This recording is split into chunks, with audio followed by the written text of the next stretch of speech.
Leitner puts it up. You're listening to the Culture State Podcast. Get ready. Woo! Yes, sir. Culture State is back once again. We guys hope you like the video. We know you like the audio because you keep letting us know you like this show. Thank you so much for listening. My name is Chris Lee. And I'm Dennis Cox. All right, Dennis, another ACC legend joining us this week. At this point, like all the ACC legends are just coming on Culture State Podcast. I mean, we like that. That's what it is. Exactly. If you're an ACC legend, you got to come on the show at least, once. At least once. Now, we are going to be talking to Randolph Childress today. Now, Chris, there's a moment that stands out in ACC basketball lore. It happened right in your own backyard back in the late 90s, where Randolph Childress had probably one of the sickest crossovers I've ever seen on somebody. And not even just the sick crossover. It's the look, come on, get up. And then he takes the shot, makes the shot. Yeah. Like, that is just the gumption to be able to do that and to still make the shot. Like, you have to make the shot after that. After you gumption's one word. And look them down and you have to make the shot. Yeah, gumption's one way to describe it. That's I'll leave out other descriptions. But it's amazing, Chris, how moments like that for us, not only in sports but throughout our lives, stand out. I'm sure you're a dad. I'm sure you probably remember the moment that you first saw your daughter, stand up or take her first step or say her first word. In the sports world, we remember those moments, these big shots or these big time plays and these big time moments. Those moments stand out to us as people. And that's oftentimes where our memories are captured by, these little snapshots and these images. Those always stand out to us. And that Randolph Childress play at the Greensboro Coliseum will forever stand out in the minds of a lot of people. And I also think too, if you don't have Randolph Childress at Wake Forest, making the impact that he made, maybe you don't have a Chris Paul at Wake Forest, who's a hometown kid at the time. Maybe you don't have a Josh Howard, who's been on this show before at Wake Forest. I don't know. We'd still have to ask those guys about that. But, Wake Forest, even though it's an ACC school, a lot of people in the triad have their heart ties somewhere in a triangle when it comes to their favorite team in the ACC. Wake Forest is a small private school, the smallest Power 5 school in the nation. So there's not a lot of alumni that stick around because there's not a lot of alumni. They come to Wake Forest and then they leave. And so somebody like Randolph Childress, along with Tim Duncan, Rodney Rogers, Muggsy Bogues, those guys back in the early 90s and mid 90s really helped make Wake Forest a cool place and a cool destination place for some basketball players. I mean, even Randolph Childress said in this, he didn't really know much about the school or, much about North Carolina. To think him, Randolph Childress, Tim Duncan, Rasheed Wallace, and Jerry Stackhouse on the floor against each other in an overtime game. That's the star power that Wake Forest has had in the past. And you and I have talked about this in previous episodes. We would love to see Wake Forest get back to that level, because imagine having 4 powerhouse schools back in North Carolina playing college basketball to go along with other solid programs that we see. UNC Greensboro, App State made it to the tournament. And that doesn't even factor in schools like A&T and Central. So I would love to see Wake Forest get back to having players not only like Randolph Childress, but the Chris Pauls, the Josh Howards, the Tim Duncans, all back in their program. Yep. And also, Randolph has been a big part of the program, being an assistant coach over the last 3 coaches that's been there, Jeff McInnis, Danny Manning, and also the 1 year under Steve Forbes. So we'll get a chance to talk about that. He also talks about why he decided to step away from coaching at Wake Forest. That story blew my mind. Because there's people involved in that I know, and I didn't know that this stuff was happening to him. So, it's a very interesting and very insightful interview. Last week was spicy. This week is insightful. Oh, for sure. Yeah, for sure. It's spicy in its own way, but not in the I'm calling somebody out way. It's spicy in the, wow, I didn't realize that it was really that bad. 100%. Let's get to it. Randolph Childress right here on Culture State after this. All right. When we talk about ACC legends, you can't talk about ACC legends without bringing up this name, Randolph Childress. Of course, one of the main things people think about is 1995 Greensboro Coliseum, my hometown, and he's crossing up dudes, looking at him like, yo, come on, get up, knocking down threes. And you and your son, Brandon Childress, are the highest scoring father-son duo in ACC history. So the Childress name definitely runs deep in the ACC. Welcome to the Coach State Podcast. Thank you for joining us. Oh, man, thanks for having me. Pleasure to be here. I know, like, when you think about that moment, I know you probably see that a lot and people talk about that moment a lot, but, you know, what are your thoughts and memories from it? Are you tired of hearing of it? Is it like one of those things that still boosts your ego a little bit? You know what? It's until I came back to Wake, you didn't really think about it much. I knew as I was playing and I got late in my career, you start having young guys come over and start bringing that moment up. And I'm like, man, am I that old? Like, you know, when you're competing against these guys. So, and then when you come back into the land of the ACC, then, you know, when the tournament comes around because of that moment, I mean, obviously people talk about it quite a bit, but good and bad comes out of it. It's some aspect, but it's just fun. I mean, it's just competitiveness. Nothing you intended to do in the sense of thinking it was going to happen, I should say. And it happened. And, you know, the era of the 90s was just so different. We were allowed to talk trash and do different things. And, you know, I think one of the reasons people are so, the younger guys are so in love with the moves is because a lot of it you can't do anymore. So it under the current rules, it'll probably last for a long time. So what have you seen from the time you played, since you mentioned how things are different, from the time you played to where you are now in your career on the sidelines? What are some of the major differences you see in the game of basketball? Well, trash talking is one of them. We were allowed to do a lot of trash talking back then. You can't do any of those things anymore. But I think I mean, obviously the game is not as physical. Everyone kind of talks about those things. That's pretty normal. The freedom of movement and things that has changed. But spacing, the floor, you know, everyone's more four-out perimeter oriented now. We have more traditional bigs, just, you know, ordinary things that just change with the game evolving. I think one of the most underrated aspect of things where everyone is so focused on the business of athletics has taken over so much. And I don't necessarily have all the answers to these things, but the basis of school, going to school back then was more educational based. Now it's more of a business. And there's so many people that I would not have made it through Wake Forest if it wasn't for them. When the season ended back, you know, in the 90s, when you're an athlete, when your season was out of, you know, when you were out of season, you just, you know, there were no requirements. There were nothing else you do. You were just free to kind of move around. Now it's just it's in season hours and there's out of season. And most programs get maybe 2 weeks, particularly basketball. They get maybe 2 weeks off, and then by the time you're back at weight training, you're back at individual workouts, first session, second session. So it's turned into a year-round process right now. And I think that's probably one of the biggest differences from, I don't know where I would be without some of those non-basketball or cross-campus relationships that I established in my time. And nowadays, you know, these young men and women are just coming through only knowing their coaches. And I think that's something that they miss out on as they get later in life. You had the unique opportunity of also coaching your son at the same place that you went to. So, like, you know, what are certain things that maybe he was able to experience that you weren't able to experience? And then also vice versa. What did you experience that he wasn't able to experience? And when you guys are trading notes about your time at Wake Forest, your 4 years, you know, what's the difference between that? The biggest thing is I was able to make mistakes and not have it be front page news or be vilified for making a mistake, for maturing, for growing up. These young men and women have a tremendous amount of pressure. You know, everyone sees every mistake they made. And I always laugh. If you get a bunch of people, you know, my age or given around my time, and you say something like, would you trade playing at our time to what they have to deal with now?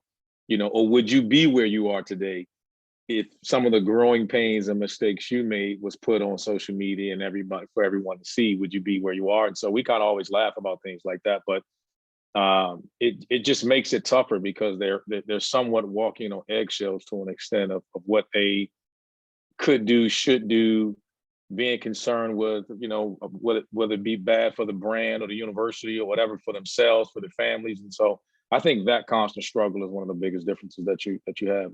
And Brandon and I would discuss all the time. if you were playing right now, would you do you think you would average more points just because there is more freedom of movement and there isn't as much hand checking, things like that? Like, just be real with this. Do you think that No, would be something you can if you would talk, if someone was on this, if someone else was talking and strictly being a biased opinion about particularly the way I played, I think it would, because I moved, I played without the ball, I played with the ball. So freedom of movement would have been in my favor. I think getting those bigger, stronger defenders off of me. I think I would have benefited tremendously from it, to be honest. I don't know how much more I would have. I had some good teammates and good players with me, so I don't know how much more the numbers would have been. But if needed, I feel like I could have been a little bit more effective. How much more intentional are you, like you talked about, with being able to have your athletes, or how it used to be, everyone was involved in campus? How intentional are you with your players to make sure that they do go beyond the boundaries of the basketball court to step foot on all parts of campus? I'm very intentional about that personally, but I understand it's not the easiest thing, Dennis, with these kids. I mean, it's just not a lot of time. So I personally would accept that responsibility in doing some of those things and saying, hey, come over to the house, let's talk, or giving them the advice that, hey, you need to go spend a little bit more time trying to talk to your professors and inviting them to try some different things. I would even do, we would have, academic, we would oversee a couple of guys for academic reasons. We kind of break it up amongst our staff. And one of the things I would always make the 3 or 4 guys that I had do was I was make them get a hobby.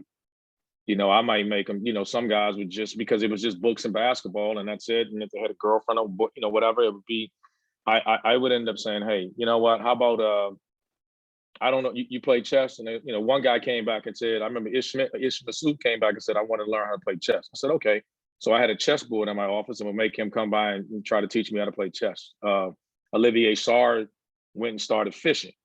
And I'm like, all right, well, every time you go fishing, you take a picture and you send it to me, or, let me know what's the difference in saltwater, freshwater fishing. So I started just having guys try to get out there and try some different things, because it's just so regimented. And then you look up and then this is all you know. Do you think that's kind of helped fuel the reason why guys want to just move around and transfer a little bit more? Like, it is just books and basketball, and it gets so boring to a point where you just want a new, fresh start somewhere, even though you're going to go do basically the same thing, but you could just at least have a new surrounding. What are your thoughts on that? Wow, I think there's a million reasons why I think it's under the old rules, good and bad, coaching wise, that sometimes guys would get to a school and be recruited to in recruiting, sometimes you can say whatever you want. If I'm recruiting you, Chris, I could tell you anything and I can make you all these promises to get you on campus. And then you get there and it's not what it's perceived to be. And you may say, you know what, that's not what you told me and I'm leaving. It's a combination of a lot of things. You get there, everyone wants to play right away.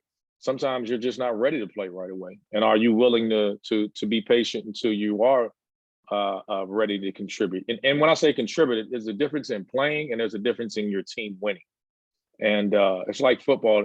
This happens more so in football, that physically not everyone's ready for high level, or basketball at any level they're being recruited at. So there's a level of maturity that needs to happen to help you in so many different areas. So there's a million different reasons. I think everyone is a little bit different. This is a new process. Everyone's kind of looking for something, the grass is greener on the other side. And and you're going to figure that out. I mean, it's so many different reasons why, everyone is kind of transferring and moving around right now at these unprecedented numbers. And it's going to, it's unfortunate, because there's going to be a fair amount of young men and women out there that are going to be left without scholarships. Do you like the transfer portal? And do you think, some coaches have talked against it, saying that basically some kids just aren't fulfilling their commitments. And when you look at it, your son, Brandon, could be one of the last group of people to actually spend an entire 4 years at one place without moving around at all. I mean, he played with so many different guys that either went pro or transferred out, or, whatever himself. And now it's going to be a little bit easier for others to transfer out. What are your thoughts on it? Do you think that this is a bad thing for college basketball? I don't think it's necessarily a bad thing. I think the timing of this is tough, coming off the pandemic. right? And then so with the pandemic coming in, I mean, having the issues with the pandemic, and you allow everyone regains this past year, they get to go back to school. But what happens with the seniors that are coming in? So on top of all of these young men and women being able to get this year back and transferring, to other schools, you got another class coming in that's of seniors. So there's not enough scholarships to go around, right? There's just not enough scholarships to go around. So that's the part where it gets difficult, because if I'm at home, I'm a senior. I mean, your son or daughter could be at a college right now and be a freshman or something. People think it's, the seniors get to move on. No, it's going to force coaches to make business decisions off of, I could recruit 2 or 3 players. I can have 13, scholarship basketball players in men's basketball, for example, and I got 3 to 4 freshmen I recruited coming in. You have to make decisions. So you're literally going to say, hey, I have to pick the best 13 players, including the seniors if they wanted to come back, and who's coming back. But if everyone wanted to come back, hypothetically, they can't. And you have to make a decision to say, hey, I'm going to choose the best 13 players. So imagine if you're, like, again, your son or daughter was a sophomore at school and wasn't one of those 3 players that the coach chose.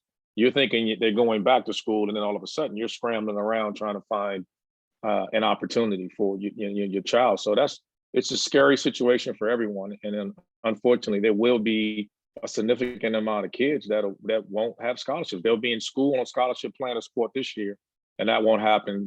They won't be afforded that opportunity next year. Do you think there's going to be a long-term trickle-down effect with that?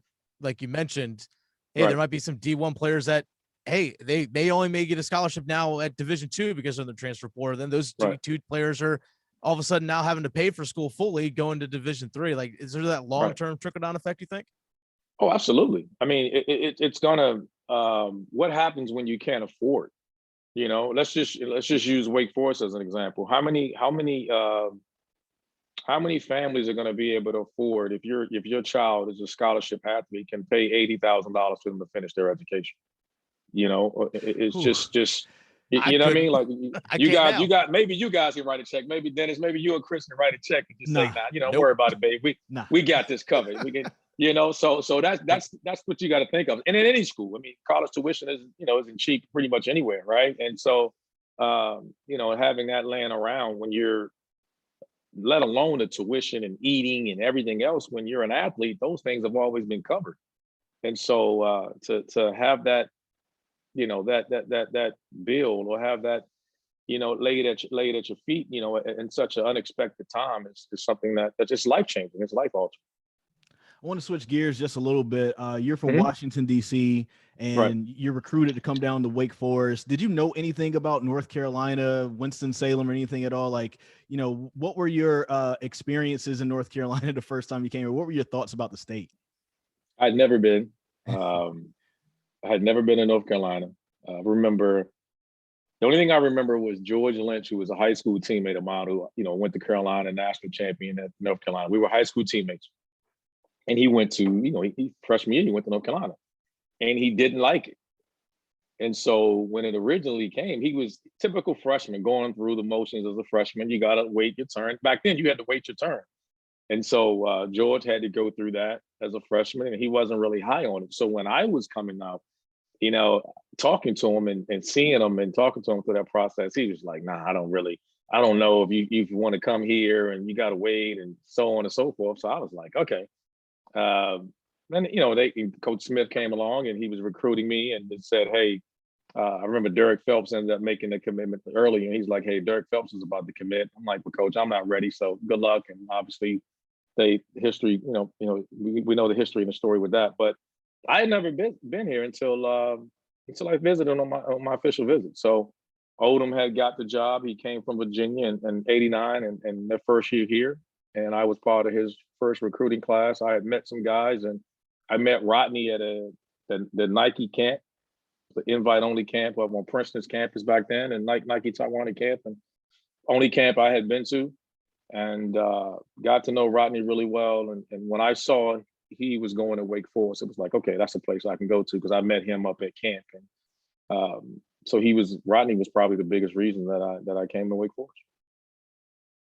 Speaking of UNC and North Mhm. Carolina, I want to go to that ACC championship game where Right. you and Tim Duncan were on the same team together. You're playing against a Mhm. team with Jerry Stackhouse and Rasheed Wallace. Game goes into overtime. Take Right. us back to that moment. What was that moment like for you on the floor? Wow. We were so close. The game goes into overtime, and we had so many battles with that team. And we had split. We had split early in the year, so we had just played them maybe a week before. I think our last road game was at Carolina, and then we finished the season against NC State that year, and then it was the ACC tournament. So it had just been a week that we had played Carolina. So for us, from a familiarity standpoint, it was a good matchup because we had just played them. It wasn't a team that we hadn't seen in months. So, we were familiar. But at that point, it's 3 games in 3 days. We're exhausted. The game goes in overtime, and I'm thinking, whatever it takes, we have got to finish this and close this out. I mean, it's a storybook ending for me in that aspect, scoring all 9 points in overtime. You're never in a game thinking anything like that. You're just trying to win a game. So I would say, when you're a senior, a level of desperation comes over where you're like, listen, this is it. There's no more. I'm not a sophomore, junior. I don't have any more time left. This will be my last ACC tournament. So my mindset was to make sure that when I walked off that court, that I had no energy left. And if you remember, if you watch the very ending of it, I'm laid on the ground and I just sat there because I was exhausted. I can honestly say I gave everything I had.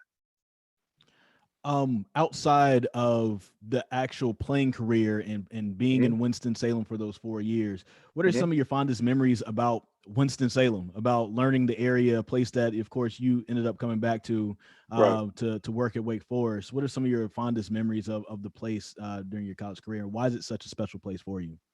The people. I think it's it's a well-balanced area of people. I have, not just when we say Winston, it's not just the Wake Forest community, it's also the Winston-Salem State community. Having so many relationships and friendships throughout the area, that it's a place that I'll always call home, no matter what I do going forward. The Triad would always be home for me. So just so many influential people who's helped me, helped my family grow. Been so vital in my children's lives that I always say the best thing about it is just coming here. It's just the people, and there's so many people. Like I couldn't even begin to name names because I know I forget them and have to answer for that. But the relationships that I've been able to establish, as a player and since I've been back is just insurmountable and assisting me and my family. I want to know a little bit about more your growth as a coach. Mm-hmm. You got the opportunity under Jeff McInnis, and of course, Right. worked with Danny Manning for his entire Mm-hmm. tenure, and in the first Right. year with Steve Forbes. How do you feel like you've grown as a coach? And what type of opportunities are you looking for? Are you looking to go ahead of program? Are you looking to be an assistant? Are you looking to go be in the NBA, like just coach on that level? What's the ideal landing spot for you after you've gone through the length of time you had at Wake Forest? Well, you know what you learn, you pick and choose things. You have to be true to who you are, but from the very beginning, even when I arrived, and I talked to Coach Busdelic maybe 2-3 weeks ago. And from the very beginning, he was just, from practice plans to having you involved in so many different things. He would just say, "Hey, Randolph, this isn't rocket science. You've been a professional. You've done this. This is just what, this is what I want." And so once he would share to you what he wanted, he would allow you to do it. He didn't say, "Hey, it's going to take you some time." He's like, "Look, this practice plan. I want us to, we need to emphasize rebounding or defense and this, that." And he would allow me, even as a guy that was just coming back, to say, "Why don't you write up the practice plan tomorrow, and we'll tomorrow and we'll." And this wasn't an everyday thing, but those were some of the things that you got a chance to learn. And when you're around, when you're just getting back in the business and understanding the transition to it. So he would allow that. When Danny comes in, it's the same. I mean, I was eventually promoted to his associate head coach. And so when you're, there, you're involved in everything as well. So they're different. Personality wise, they were two more introverted people, and I'm not. And so there was an adjustment with that, but it was fine. It was a level of respect. for both of those guys. And you just take what you learn as much as you can from those guys, but you also, through my level of I haven't coached for a long time at that point in time, but I had played 16 years professionally, and I used to always say that has to count for something, because people would always try to use those things against you, and they always will. But I would always say, hey, I was a 16-year professional. Like I've been around a lot of basketball and played for a lot of great basketball minds. So you would implement some of those things when you had the opportunity to doing so, knowing that ultimately it was in the vision or the plan of whatever the head coach wanted, and even to most recently Coach Forbes. What would you like to land at? What would be the ideal spot for you, or the ideal situation, I should say? Yeah, you know what? I don't know. Originally, Chris, and my stepping away was, this year was tough, for everyone. Everyone, you go through this pandemic, and it was tough for all of us, everyone in some way, shape, or form, some more than others. Aside from the changes from working environment, was tough. COVID. My wife and I tested positive, and it was as scary of a time as I've had as an adult. We had it in December with the team, and we had two players test positive, so we kind of shut down workouts. And I remember we had guys coming in the gym, and so each coach had blocked out maybe a 2-hour window, and whatever. And we scheduled some players to come in. We couldn't touch the ball. We had gloves on. We couldn't touch the ball. The trainer was in the room, and we just kind of barked out some instructions for them to kind of do for like 45-minute period of time. I leave that on a Friday, and we were testing Monday, Wednesdays, and Friday. And I had taken a test that morning. I go home and my head was hurting. I'm like, I got a bad headache. So I called my wife. I said, hey, babe, when I get home, I'm gonna go downstairs in the basement. I want to make sure, just to be safe, because we've had some positive tests. Chris, Dennis, I went, I laid down, woke up that afternoon. I had taken a couple of Advil. Headache wasn't as strong, but I get up and I call the trainer, and they say, hey, come back in tomorrow and take another test. Stay in the basement. I go back up to Wake. The next day, they tell me I'm negative. I'm not positive. I take the second test. That comes back Sunday, and I'm fine. So they called me Sunday morning, and they're like, hey, you can go back upstairs with your wife. We got 2 positive tests. You're good. I said, okay. I go back upstairs. I'm in the room with my wife, normal day. And Monday morning, I wake up, I go to work. I take the COVID test Monday, not feeling great. And when I went to bed that night, in the middle of the night, I started feeling all the symptoms. And then I woke up Tuesday morning, and, I ate some breakfast, and it didn't stay down. And then it just started from there. And then they called me and said, hey, you're positive, So I run over to Grayland, and we had a couple of players in Grayland. So I asked them to, get at a hotel. I go stay there. And this is Tuesday. Like I said, it's Tuesday morning. Well, Wednesday, my wife started getting sick. And my daughter comes over and takes her to the emergency room. And she was positive. And instantly, she had pneumonia. They wanted to admit her in a hospital, but there was no hospitals. So they were like, hey, we got to send you back home with all this medication, breathing tubes to help her. She can't lay down. You got to sit up in the bed. Now, mind you, this is Thursday, and I don't know how no one would ever try this, but imagine not being able to eat for 3 days, because at that point, I couldn't hold water. I couldn't hold Gatorade. Nothing stayed down. Wow. And I'm sitting there, the fatigue and what we felt. By the time it had gotten to that weekend, Chris, I didn't know if my wife would make it or not. We were scared. We were scared that she was not going to make it. So, you get through that, and you get through that, and you get back, and you're going through another season, which was difficult for everybody. The season for college basketball was not easy for, I would imagine, anyone. We were shut down at Wake for a month. And by the time the season ended, I lost my father.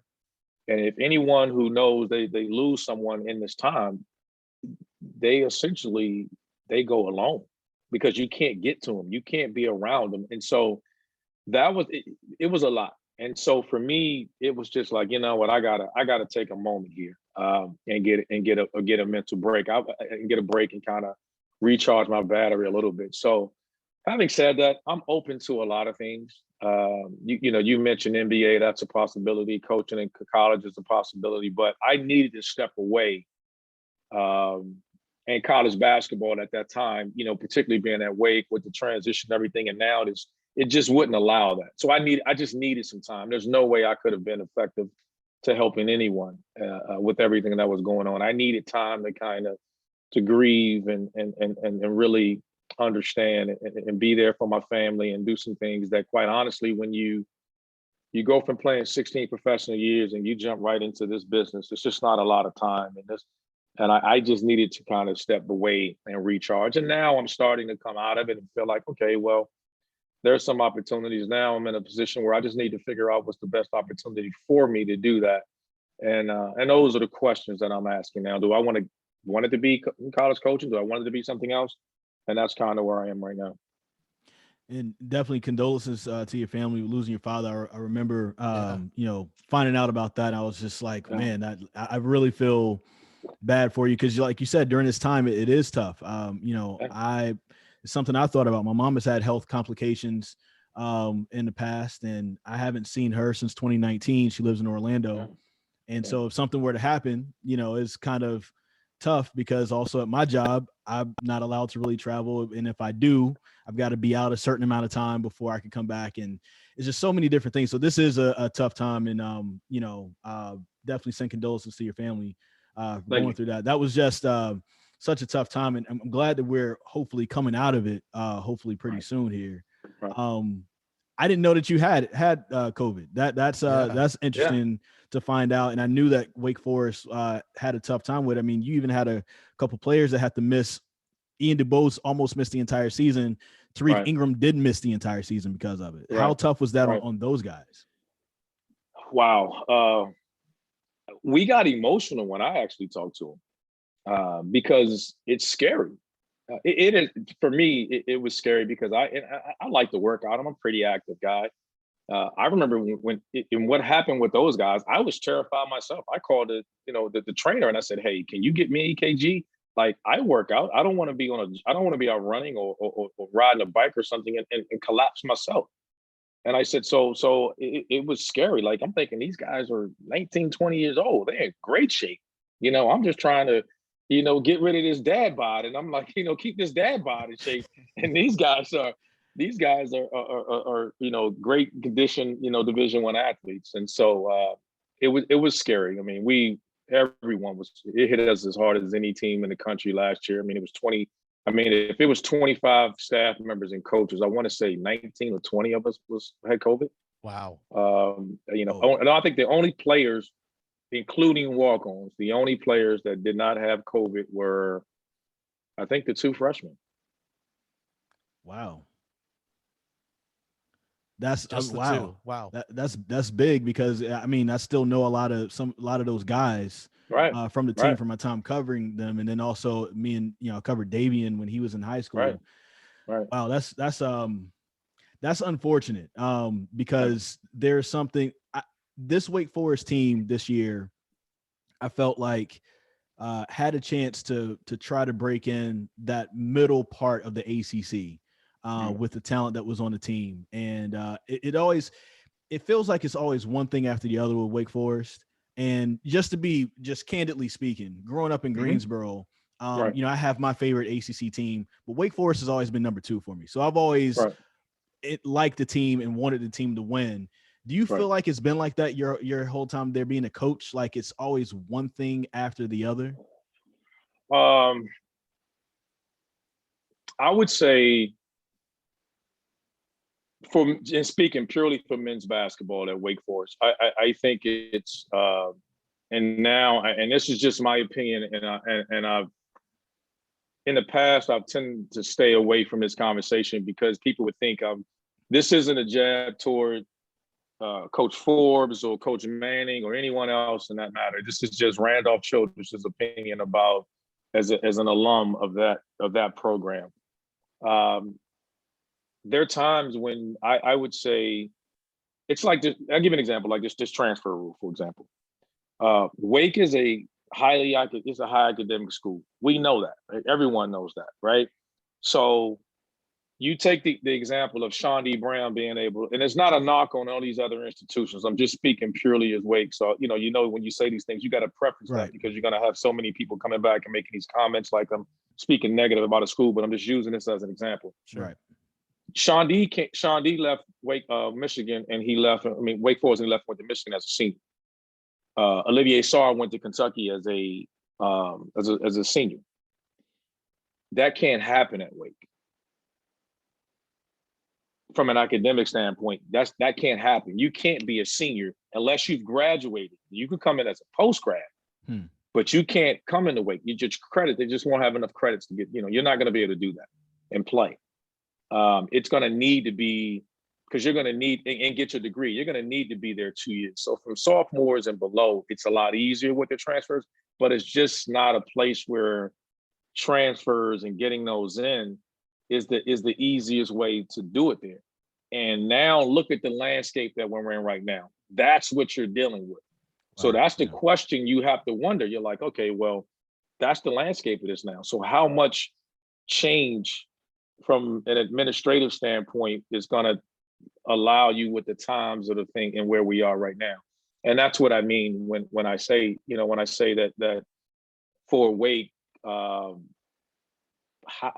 is that, with the transition of where the game is and with the portal and these kids moving and coming in, it's tough. And we have to find it out. You have to make sure you have a culture that players want to be in, because you're not going to win and be successful living out of the transfer portal. You're just not. This isn't the job for that. So if that's the way, and it's knowing, it doesn't matter who the coach is, right? That's the scariest thing about the times you're in right now in this position, because that's what you're looking at. You're being forced to, it's free agency.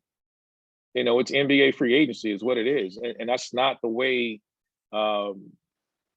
it's been, the model for success at Wake Forest. So that's a fight within itself. And that's the $1 million question going forward, that you need to be, your culture and your foundation and your program, and who you are, needs to be a place where people want to come and be a part of, because it's not going to be, the players are going to have to want to remain there. And if they want to bounce them around, you're not going to win the ratio of more coming in than going out. Well, yeah, it's going to be an ongoing problem at Wake Forest. Hope they get it fixed, though, because I'm always cheering for Wake Forest. Always cheering for you also. We'll get it fixed. It'll get fixed. We'll get it fixed. There's no doubt about it. We have to. We will. There's no doubt about that. I feel really confident that we will.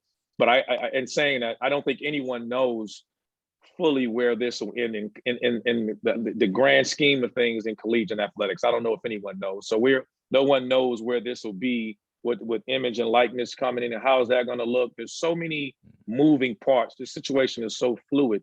I don't think anyone knows. Well, thank you so much for joining us today. We really appreciate your time. One of the legends of the ACC, getting a chance to speak to us, and can't wait to see where the rest of your coaching career comes. And who knows, maybe we'll see you in the Big Three too. I don't know. Do you have some time for the Big Three? No. You won't see me in any of that. My playing days are over, buddy. I don't even. I could if I could play horse, I better be playing with like Shaq and a few other guys, or somebody, like two dominant guys, and just allow me to stand in the corner and shoot. I can still do that, but running up and down the floor playing, man, them days are long gone. I need to be in an old man's league right now. That's funny. That's well, thank you so much for joining us. We really appreciate your time.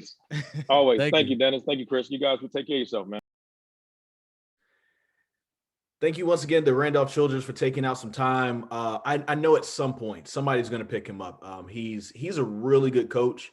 He did a really good job at recruiting at Wake Forest, and he's somebody that I know that the players at Wake Forest really respected. It wasn't just because a lot of guys played with his son during his tenure there, but they really did respect him as a coach. He has credentials as a former player, had a very long professional playing career, did his thing playing at Wake Forest, and he just knows what he's talking about. I wouldn't want to make him mad. I've seen him yell at players before. He's a fiery guy, but he's definitely somebody that has a lot of respect.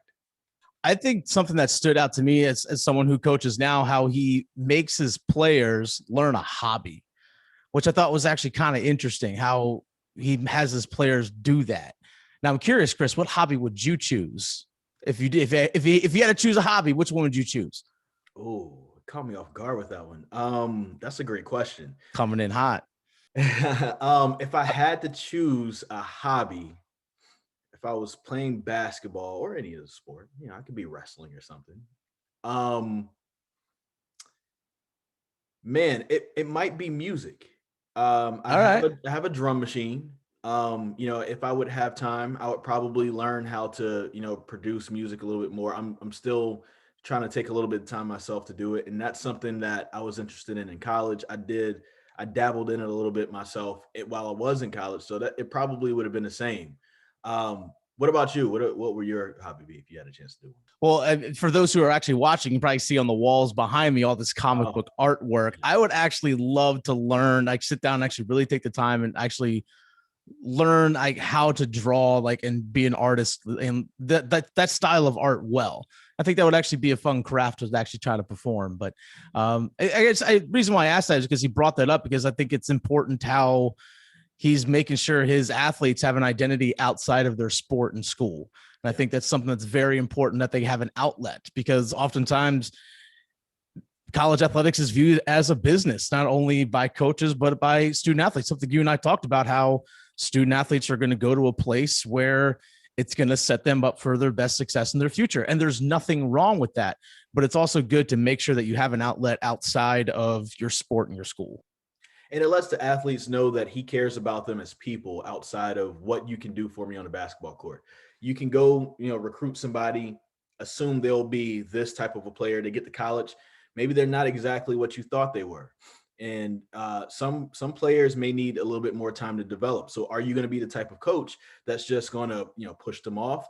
Or are you going to try to get a chance to know them as a person, try to get them, to understand what they are doing wrong and how they can become better, and not just in basketball, just in life in general. I wonder, though, with you being a college lacrosse coach, did you take that note down and say, okay, I think I'm going to implement this next year? Did you do that?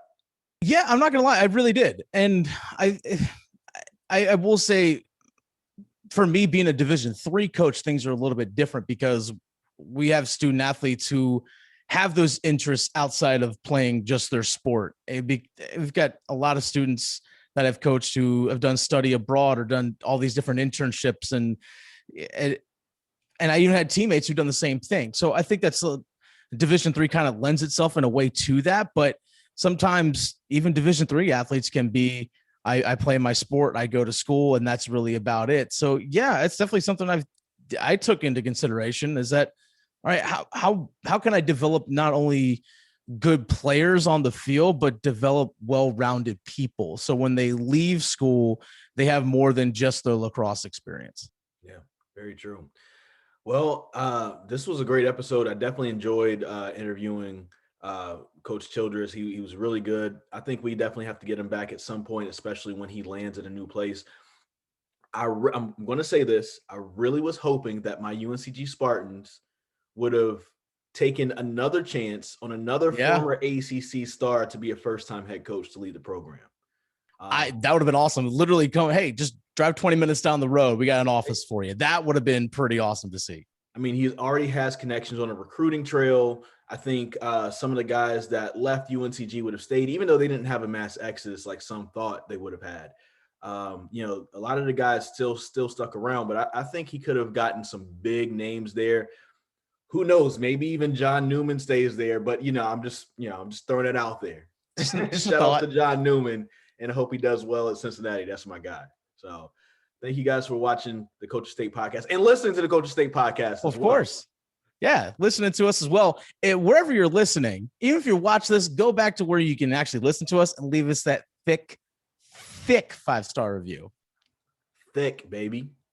It's Coach State. I'm Chris Lee at Chris Lee TV.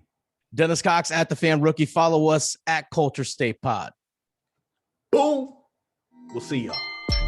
The Culture State Podcast, part of the Capital Broadcasting Podcast Network, with new shows coming out every Wednesday.